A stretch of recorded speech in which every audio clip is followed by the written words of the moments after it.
관세가 생각보다 빠르고 쉽게 종료될 수 있겠다. 원래 저희 기본 시나리오는 트럼프가 이제 유럽하고 합의하기 전에 한 번 또 세게 지르면서 관세 50% 하면서 또 이제 나갈 수 있었는데 이거 못할 겁니다 이제. 안녕하십니까. 지금부터 6월 투자 브리핑 시작하도록 하겠습니다. 경제적으로 보면은 저번 주에 미국 FOMC에서 기준금리를 동결하고 당분간 관세 관련한 이슈들을 지켜보겠다라는 전망을 내놓은 바가 있고요.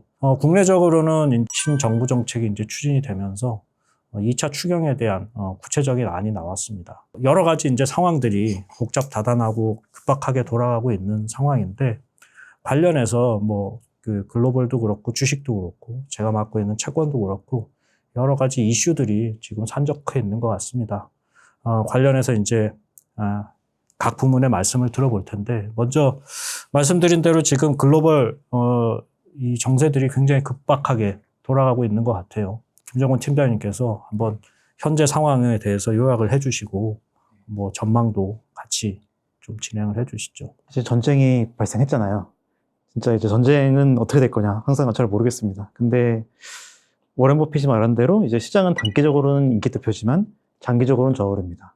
그 얘기는 유가 급등, 수혜주 등 인기 테마들은 아주 빠르게 지나갈 것이고 저희가 보기에는 높은 유가, 인플레이션 우려 그 두 가지가 남아있을 것 같아요. 그래서 지금 기본 방향으로 보는 거는 이스라엘하고 이란 사이에 지금 미국이 끼어들어서 폭격을 하긴 했지만 그 두 국가의 질이 멸렬한 장기전이 계속될 거다라고 생각하고 있습니다. 왜 질이 멸렬하냐? 지상군이 없습니다. 지상군이 없으면 점령을 못해요. 점령을 못하면은 이제 뭐 할 수 있냐라는 게 그냥 치고받고 그냥 멀리서 하는 거거든요. 그냥 멀리서 이렇게 뻥뻥 때리면은 이게 무슨 일이 일어날까요? 사실 그냥 없습니다. 결국엔 점령해가지고 치고받고 인바운드로 들어가서 싸워야지 멀리서 치고받는 거는 아무 의미가 없습니다. 그래서 이번에 미국의 폭격을 한 이유가 핵무기 위협을 없애준 겁니다. 왜냐하면 그동안 이란의 선택지는 세 가지가 있었습니다. 첫 번째, 빠른 핵무기 개발. 두 번째, 신형 미사일들이 많이 있었죠. 그래가지고 이 미사일들로 이스라엘 방공망을 뚫겠다. 세 번째, 지금 시장에서 엄청 두려워하고 있는 호르무즈 해협 봉쇄. 세 가지입니다. 그 중에 첫 번째 카드를 이번에 깠죠. 미국이 핵무기를 개발할 수 있는 영향을 부었다는 게 이게 사실 미국이 몰랐을 리가 없어요. 뭐냐 하면 며칠 전에 그 핵 사이트에서 우레늄들이 다 밖으로 빠져나갔거든요. 빠져나간 거 위성으로 다 찍혔어요. 미국이 빠져나간 거 몰랐냐? 아니라고 봅니다. 근데 왜 부쉈냐? 라고 하면은 그 시설을 없앰으로써 핵노총을 빨리 할 수 있는 영향을 없앴다. 그러니까 지금까지는 며칠 내에는 핵폭탄 맞을 수 있다라는 우려가 서방에서 있었거든요. 실제로 할 수 있는지 여부는 사실 아무도 모릅니다. 뻥까일 수도 있습니다. 하지만 우려가 있습니다. 그게 문제였는데 그 문제가 사라졌습니다. 그럼 이제 문제는 뭐냐? 남아있는 거는 호르무즈 해협 문제가 있었죠. 이제 이란에서 의회에서 이제 호르무즈 해협을 봉쇄하겠다라고 처음으로 그동안 단 한 번도 없던 얘기를 했었습니다. 근데 뭐라고 하죠? 항상 짖는 개는 물지 않는다. 물지 않을 겁니다, 분명히. 왜냐하면은 이게 물 거면은 이미 미사일로 미국 기지를 깠어요. 이번에 지금 웃긴 게 뭐냐면 미국이 분명 이란을 공격했잖아요. 근데 미사일로 이스라엘을 때렸어요. 이 얘기는 뭐냐? 보복 의지가 없다. 제가 보긴 그렇고요. 대부분의 아마 사람들이 이거를 저만 그렇게 보지도 않고 아마 대부분 그렇게 보고 있을 것 같아요. 그래서 호르무즈 관련해가지고 크게 우려할 건 없을 것 같고 제가 보기에는 이란의 최신의 미사일도 솔직히 제가 보기엔 큰 뻥카가 맞은 것 같습니다. 일단 제가 보기에 이란은 그렇게 돌아갈 것 같은데 어떻게 보시는지 좀 말씀해 주시면 좋을 것 같습니다. 거의 이 정치 전쟁 평론가 수준의 뎁스를 가진 견해를 들었는데 정치가 정쟁이 어느 방향으로 갈지 그거 누가 알겠습니까?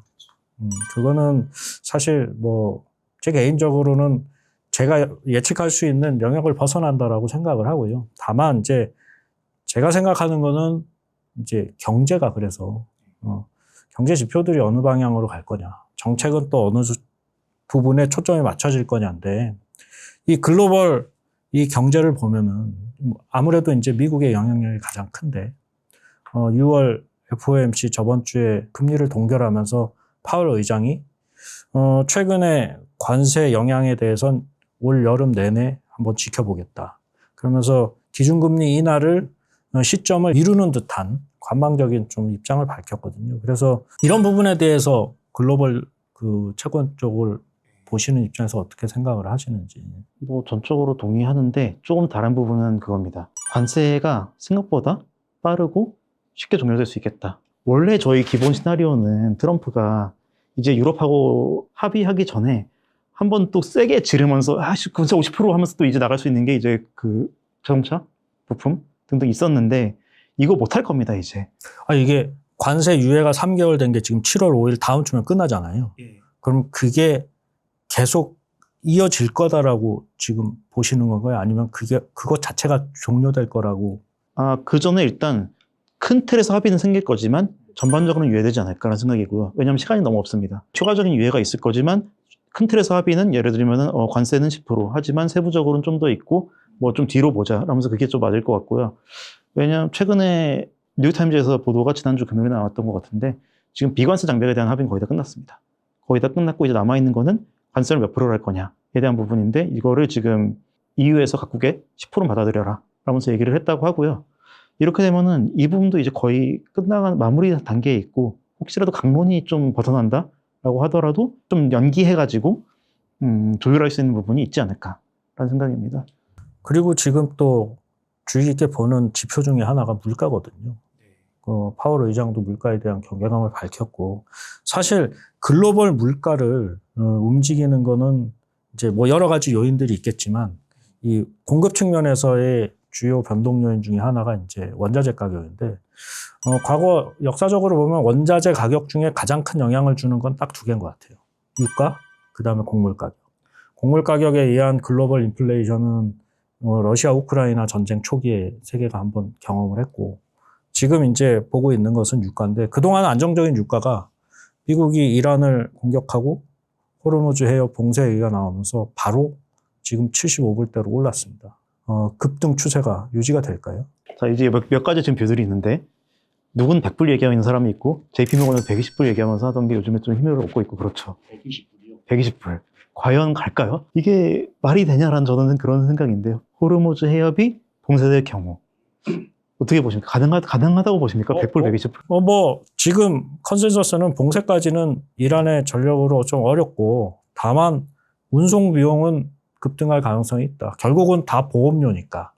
운송비에 이제 반영되는 게 보험료고 보험료가 이미 연초 대비해서는 크게 급등한 상황이고 결국은 지금 걸프 해역에서 전 세계 원유 소비량의 20%가 지금 움직이고 있는데 운송비가 급등을 하면은 결국 물가에 영향을 주지 않겠냐 뭐 이런 우려는 있는 거거든요. 네, 말씀하신 대로 그 부분이 지금 그리스에서 내부 선박들 지금 호르무즈 해협 통과하지 말고 대기해라 라는 걸 그런 얘기를 하는 거에 말씀하신 그런 부분들이 반영되고 있는 것 같습니다.